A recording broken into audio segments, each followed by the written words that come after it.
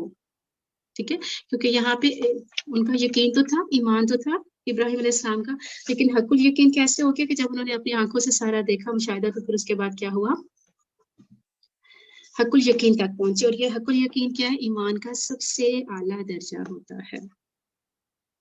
اور اسی طرح جب اعلیٰ درجے کا ایمان ہوتا ہے تو پھر خرچ کرنا بھی کیا ہے, اعلیٰ درجے کی نیکی ہے. اگلی آیت میں دیکھیں, مثل الذین ينفقون اموالهم, ان لوگوں کی مثال جو اپنے مال اللہ کے راستے میں خرچ کرتے ہیں, ایک دانے کی مثال کی طرح ہے جس نے 7 خوشے اگائے, ہر خوشے میں 100 دانے ہیں, اور اللہ جس کے لیے چاہتا ہے بڑھا دیتا ہے. اللہ تعالیٰ بہت وسعت والا اور سب کچھ جاننے والا ہے.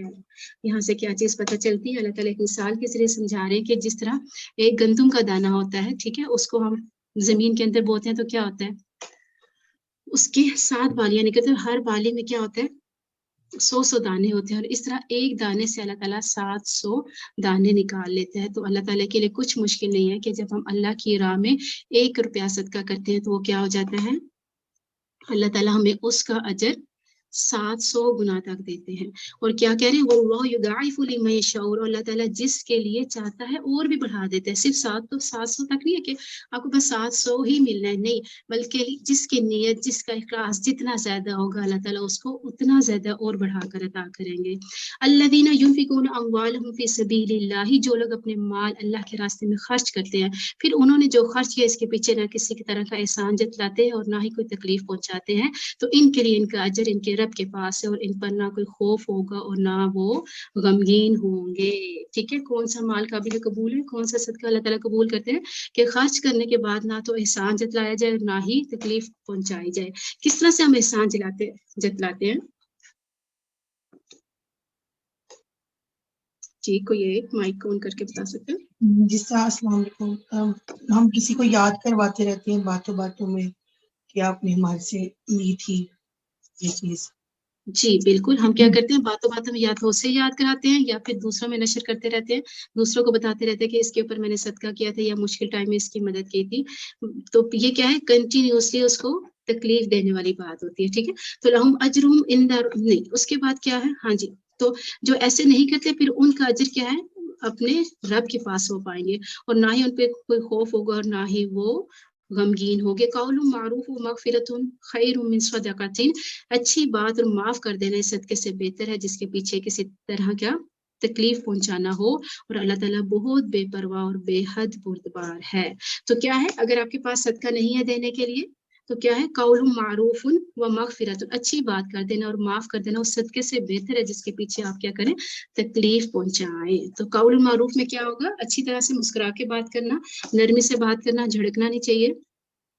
ٹھیک ہے, نہ ہی طنز کرنا چاہیے کہ تم روز آ جاتی ہو مانگنے کے لیے. ٹھیک ہے, ہم سب کو پتہ ہے کہ ہم کیا جملے استعمال کرتے ہیں جب ہم نے کسی کو کچھ نہ دینے کی نیت ہو. تو یا ایھا الذین آمنو, اے لوگوں جو ایمان لائے, اپنے صدقے احسان رکھنے اور تکلیف پہنچانے سے برباد مت کرو, اور اس شخص کی طرح اپنا مال جو اللہ کے دکھاوے کے لیے خرچ کرتا ہے اور وہ اللہ اور یوم آخرت پر ایمان نہیں رکھتا, تو اس کی مثال ایک صاف چٹان کی مثال جیسی ہے کہ جس پر تھوڑی سی مٹی ہو, پھر اس پر ایک زوردار بارش برسے, بس اسے ایک سخت چٹان کی صورت چھوڑ جائے، وہ اس میں سے کسی چیز پر دسترس نہیں پائیں گے جو انہوں نے کمایا، اور اللہ کافر لوگوں کو کبھی بھی ہدایت نہیں دیتا۔ اس سے کیا چیز پتہ چلتی ہے؟ اس سے پتہ یہ چلتا ہے کہ وہ لوگ جو کیا ہے صرف دکھاوے کے لیے مال کو خرچ کرتے ہیں، کیونکہ وہ اللہ پہ اور یوم آخرت کے اوپر ایمان نہیں رکھتے۔ تو ان کی مثال سیم ایسی ہے کہ جیسے کیا ہو، بالکل ایک پتھر ہو، ٹھیک ہے، چٹان کی طرح بالکل چٹیل پتھر ہو، اس کے اوپر دیکھیں تھوڑی سی گرد ہوگی، مٹی تھوڑی سی بیٹھی ہوگی تو کیا ہوگی، بارش ہوگی تو اس کو بالکل صاف ستھرا چھوڑ جائے گی۔ سیم ایسے ہی دکھاوے کے لیے جو لوگ مال خرچ کرتے ہیں ان کے اعمال کا بھی یہی حساب ہوتا ہے کہ کیا ہے کہ آخر میں ان کے پاس کچھ بھی نہیں ہوتا، کوئی اجر ان کے پاس نہیں ہوتا، کیونکہ انہوں نے آخرت کے لیے تو خرچ نہیں کیا ہوتا، اللہ کے لیے تو خرچ نہیں کیا ہوتا۔ اور لا یقدرون علی شیء مما کسبوا، وہ اس چیز کے اوپر قدرت بھی نہیں رکھتے کہ وہ اس کو واپس لا سکے۔ ٹھیک ہے، انسان کئی دفعہ ہوتا ہے کہ بہت سی نیکیاں کرتے ہیں لیکن کیا کرتے ہیں، احسان کر کے اذیت پہنچا کے ان ساری چیزوں کو ضائع کر دیتا ہے، اور پھر وہ آخر میں اس قابل بھی نہیں ہوتا کہ وہ دوبارہ سے اس طرح کی نیکیاں کر سکے۔ وَمَثَلُ الَّذِينَ يُنْفِقُونَ أَمْوَالَهُمْ ابْتِغَاءَ مَرْضَاتِ اللَّهِ، اور ان لوگوں کی مثال جو اپنے مال اللہ کی رضا چاہتے ہوئے اور اپنے دلوں کو ثابت رکھتے ہوئے خرچ کرتے ہیں، اس باغ کی مثال ہے کہ جو کسی اونچی جگہ پر ہو جس پر ایک زوردار بارش برسے تو اپنا پھل دگنا دے، بس اگر اس پر زور کی بارش نہ برسے تو کچھ شبنم ہی صحیح، اور اللہ جو کچھ تم کر رہے ہو اسے خوب جاننے والا ہے۔ یہاں سے کیا بات پتہ چلتی ہے کہ جو لوگ کیا کرتے ہیں، اللہ کی رضا کے لیے اپنا مال خرچ کرتے ہیں اور اپنے دلوں کے ثابت کرنے کے لیے خرچ کرتے ہیں، تو اس کی مثال ایک باغ جیسی ہے۔ اور کیسا باغ ہے؟ دیکھیں کہ اونچی جگہ پہ ہے اور جہاں پہ کیا ہے، اگر بارش ہو جائے تو وہ اپنا پھل دگنا دیتا ہے۔ ٹھیک ہے، یعنی اس کو ذرا سی بھی خیر ملتی ہے تو وہ کیا کرتا ہے، اس کو دوسروں تک پہنچاتا ہے اور ڈبل پہنچاتا ہے۔ اور پھر کیا ہے کہ اگر بارش نہ بھی ہو تو شبنم ہی صحیح، یعنی تھوڑے سے جو قطرے بھی اسے مل جائے تو بھی کیا ہوتا ہے، وہ اپنا پھل زیادہ سے زیادہ دیتا ہے۔ اور واللہ بما تعملون بصیر، اور تم جو کچھ بھی کر رہے ہو اللہ تعالیٰ خوب اس کو جاننے والا ہے کہ کون کس نیت سے خرچ کرتا ہے۔ اسی کی ایک مثال آگے بیان کی گئی کہ ایود احدکم ان تکون له جنۃ، کہ کیا تم میں سے کوئی پسند کرتا ہے کہ اس کا کھجوروں اور انگوروں کا ایک باغ ہو جس کے نیچے سے نہریں بہتی ہیں، اور اس کے لیے اس میں ہر قسم کے کچھ نہ کچھ پھل ہوں، اور اس سے بڑھاپا آ پہنچے اور اس کے کمزور بچے ہوں، پھر اسے ایک بگولا آ پہنچے جس میں ایک آگ ہو تو وہ بالکل جل جائے۔ اسی طرح اللہ تمہارے لیے کھول کر آیات کو بیان کرتے ہیں تاکہ تم سوچو۔ اس سے کیا چیز پتہ چلتی ہے؟ آپ دیکھیں آپ کے پاس کیا ہو، اپنے آپ کو اس جگہ رکھیں کہ کھجور، آپ کے پاس بہت باغ ہے، اس میں کھجوریں بھی ہیں، انگور بھی ہے، نہریں بھی بہ رہی ہے، پانی بھی بہت میٹھا ہے، پھل بھی بہت زیادہ ہے، اور پھر کیا ہو کہ انسان کو بڑھاپا آ پہنچے، ٹھیک ہے، اور اس کی اولاد بھی کیا ہے، کمزور ہو، یعنی دوبارہ سے باغ لگانے کے قابل نہ ہو، تو پھر کیا ہو، ایک بگولا آ پہنچے جس سے کیا ہو، بگولا کیسا ہو، آگ والا بگولا جس کے اندر آگ ہو، اور اس کے سارے باغ کو جلا کر رکھ دے۔ سیم ایسے ہی ہوتا ہے کہ انسان کیا کرتا ہے کہ نیکیاں کرتا ہے، خوب نیکیاں کرتا ہے، ٹھیک ہے، ہر طرح کی نیکیاں کرتا ہے، ٹھیک ہے، جس میں انگور، کھجور، نہر، یعنی فراوانی ہوتی ہے نیکیوں کی، اور اس کا نامہ اعمال بھرا ہوتا ہے نیکیوں سے، لیکن پھر وہ کچھ ایسے اعمال کرتا ہے جس کی وجہ سے کیا ہوتا ہے، اس کی ساری نیکیاں کیا ہوتی ہیں، ضائع ہو جاتی ہیں، خاک ہو جاتی ہیں۔ تو پھر کیا ہے، پھر اس کی نہ تو عمر ایسی ہوتی ہے کہ وہ دوبارہ سے اس طرح سے تہجد پڑھے، بھاگ کے صدقہ کرے، لوگوں کی مدد کرے، اور بہت سی چیزیں، جتنی بھی چیزیں ہماری اللہ تعالیٰ کی اطاعت میں یا نیکیاں کرنے میں مددگار ہوتی ہیں، تو وہ مواقع بھی ویسے اس کے پاس نہ ہو تو پھر سوچو اس کے لیے کیا رہ گیا، کچھ بھی تو نہیں رہا، ٹھیک ہے۔ اور اللہ تعالیٰ یہ آیات ہمارے لیے کھول کے بیان کرتے ہیں تاکہ ہم کیا کریں، غور و فکر کریں، تاکہ ہم اس کے اوپر سوچیں، ٹھیک ہے۔ اور دیکھیں کون سے اعمال ہیں جو کیا کرتے ہیں، نیکیوں کو کھا جاتے ہیں، کوئی ایک بتائے گا، کسی کو یاد ہو؟ حسد حسد، بارک اللہ، ٹھیک ہے، حسد دیکھیں کیا کرتے ہیں، حسد نیکیوں کو ایسے کھا جاتا ہے جیسے آگ سوکھی لکڑی کو کھا جاتی ہے، ٹھیک ہے۔ اور بھی بہت سی ہیں، جیسے غلط وصیت کرنا ہے کہ ایک انسان کیا ہے ساری زندگی نیکیاں کرتے رہے اور بہت زیادہ اس کے پاس نیکیاں، لیکن مرتے وقت کیا کرے، وہ غلط وصیت کر جاتا ہے جس سے کیا ہے، جس میں اس کا مقصد یہ ہو کہ رشتہ داروں کو اس کا حق نہ ملے، تو وہ شخص جنت میں نہیں جا سکتا۔ اب دیکھیں ایک طرف اس نے اتنا بہترین باغ لگایا اور پھر کیا، اس کا بڑھاپا بھی پہنچ گیا، اس کی اولاد بھی کمزور ہے، اور پھر وہ دوبارہ سے اس سے نیکیاں بھی نہیں کر سکتا، اور پھر اس کی ساری نیکیاں کہاں گئی، سب ختم ہو گئی، ٹھیک ہے۔ اسی طرح کیا ہے، ایک اور مثال بھی ملتی ہے کہ انسان کو جو سا ہے قیامت والے دن کیا ہوگا، پہاڑوں جتنی نیکیاں لے کے آئیں گے، لیکن کیا ہوگا، اللہ تعالیٰ سب جو ان کی نیکیاں ہوں گی ان کو کیا بنا گے؟ خاک بنا کر اڑا دیں گے. اور اس کے وجہ کیا ہوگی؟ کیونکہ انہوں نے تنہائی میں ایسے کام کیے ہوں گے جو لوگوں سے تو ڈر کے تو انہیں نہیں کیے، لیکن اللہ سے ڈر کے اللہ کا ڈر نہ رکھا. ٹھیک ہے، تو تنہائیوں میں بھی ہمیں پھر بہت زیادہ اس چیز کی ضرورت ہے. اور اس میں اس حدیث میں نبی صلی اللہ علیہ وسلم فرمایا کہ وہ تمہارے ہی بھائی ہوں گے، تم ہی میں سے ہوں گے، روزے رکھتے ہوں گے، نماز پڑھتے ہوں گے، قرآن پڑھتے ہوں گے، لیکن کیا ہے؟ تنہائیوں میں ایسے کام کرتے ہوں گے جو اللہ کے ڈر والے نہیں ہے یا پھر نافرمانی والے کام. ٹھیک ہے، تو اس چیز پہ بھی ہمیں ضرورت ہے دیکھنے کی کہ ہم ایک طرف دن کو روزہ رکھ رہے ہیں، قرآن پڑھ رہے ہیں، سب کچھ کر رہے ہیں، لیکن پھر ہم ساتھ ساتھ ایسے اعمال تو نہیں کر رہے کہ جو آگ کے بگولے کی طرح اور ہمارے سارے باغ کو جلا کر رکھتے. یا ایھا الذین آمنوا انفقوا من طیبات ما کسبتم، اے لوگوں جو ایمان لائے ہو ان پاکیزہ چیزوں میں سے خرچ کرو جو تم نے کمائی ہے، اور ان میں سے بھی جو ہم نے تمہارے لیے زمین میں سے نکالی ہیں، اور ان میں سے گندی چیز کا ارادہ نہ کرو جسے تم خرچ کرتے ہو، حالانکہ تم اسے کسی صورت لینے والے نہیں ہو، مگر یہ کہ اس کے بارے میں آنکھیں بند کر لو اور جان لو کہ بے شک اللہ بے پرواہ بھی ہے اور بے حد خوبیوں والا بھی ہے. اس سے کیا چیز پتہ چلتی ہے؟ ایک تو یہ چیز پتہ چلتی ہے کہ جو ایمان لائے ہو خرچ کرو کس میں سے؟ پاکیزہ چیزوں سے جو تم نے کمائی کی. ٹھیک ہے، ہاتھ کی کمائی کا صدقہ کیا ہے؟ بہترین صدقہ ہے. وَمِمَّا أَخْرَجْنَا لَكُم مِّنَ الْأَرْضِ، اور جو ہم نے تمہارے لیے نکالا زمین میں سے، اس میں سے کیا پتہ چلتا ہے؟ عشر کا پتہ چلتا ہے کہ زمین کی جو پیداوار ہے اس کے اوپر بھی کیا ہے؟ زکوٰۃ ہوتی ہے. پھر اس کے بعد کیا ہے کہ جب انسان زکوٰۃ نکالنے لگتا ہے کیا کرتا ہے؟ ردی مال اپنا نکالنے کی کوشش کرتا ہے.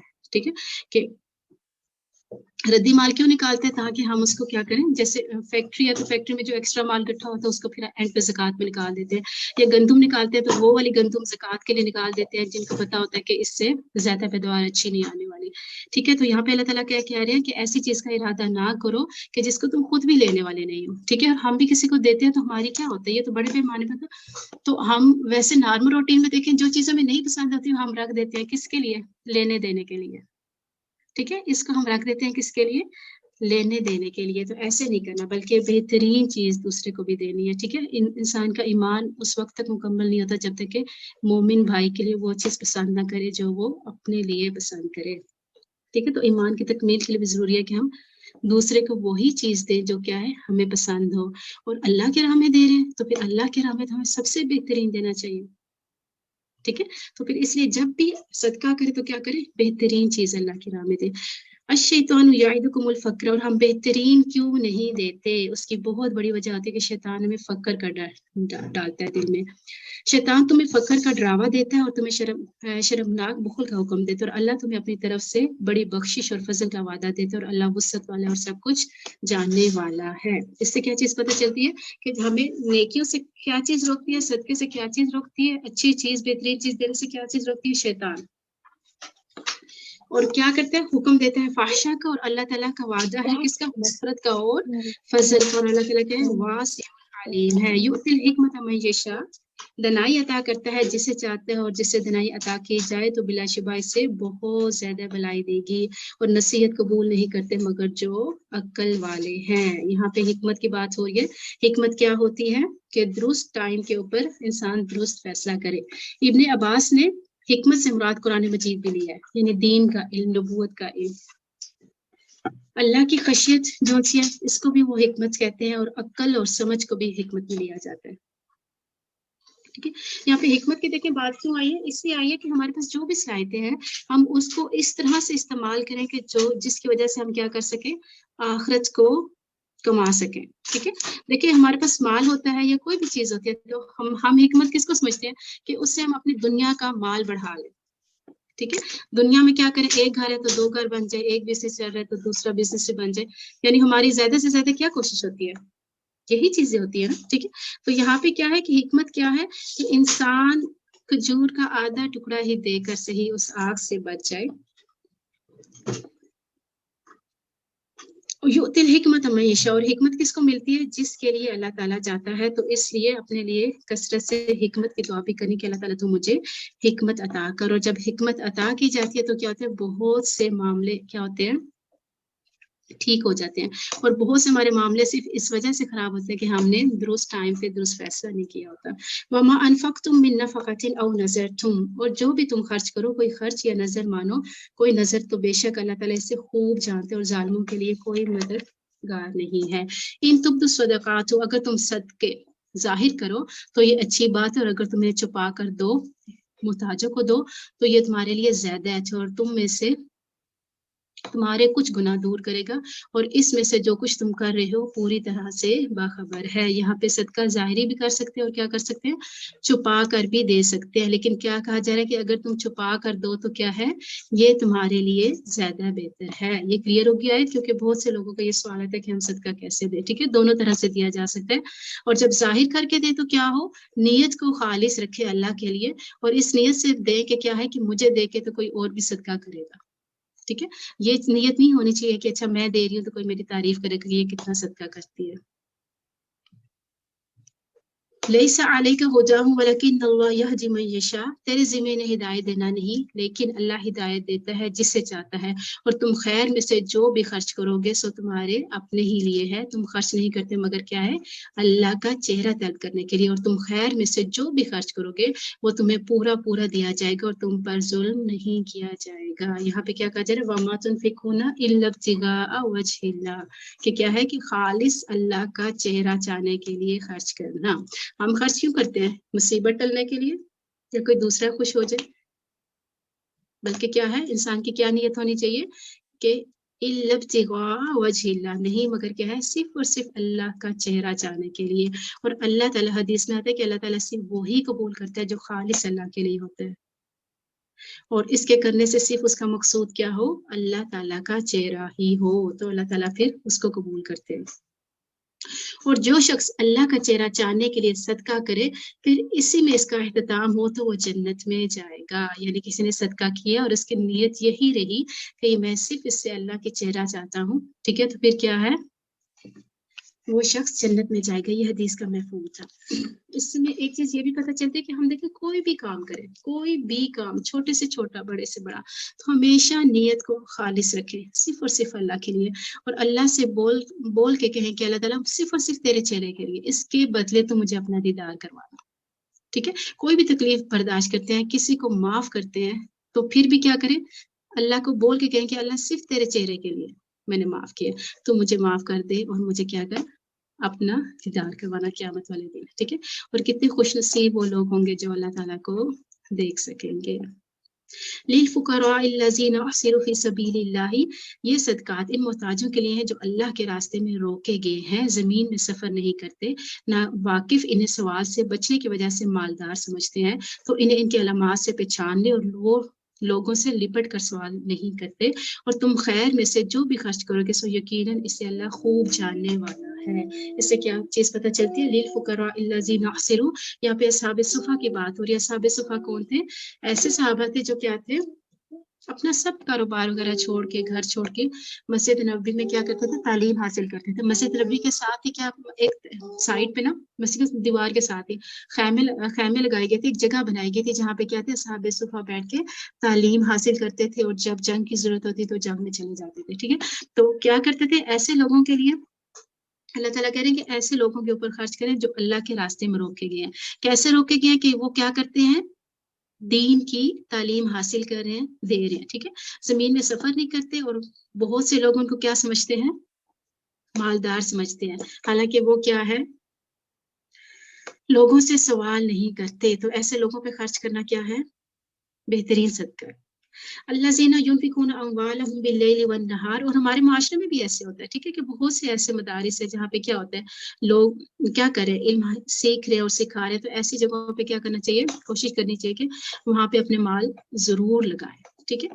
الذین ینفقون اموالہم باللیل والنہار، وہ لوگ جو اپنے مال رات اور دن چھپے اور کھلے خرچ کرتے ہیں، سو ان کے لیے ان کا اجر ان کے رب کے پاس ہے، اور نہ تو ان پہ کوئی خوف ہوگا اور نہ ہی وہ غمگین ہوں گے۔ اور یہاں پہ کیا ہے، باللیل والنہار سرا وعلانیہ، دن رات اور صبح و شام، ٹھیک ہے، کھلے بھی اور چھپا کر بھی صدقہ کرنا۔ تو انسان کو صدقے میں پھر ان سب چیزوں کو دھیان رکھنا چاہیے۔ رات کا صدقہ کیا کرتا ہے، اللہ تعالیٰ کے غضب کو ٹھنڈا کرتا ہے، اور اسی طرح جو صبح کا صدقہ ہوتا ہے، انسان صدقہ کرتا ہے تو فرشتے اس کے لیے دعا کرتے ہیں کہ اے اللہ تعالیٰ دینے والے کو اور عطا کر، اور جس نے روک کے رکھا ہے تم بھی اسے کیا کر، روک لے۔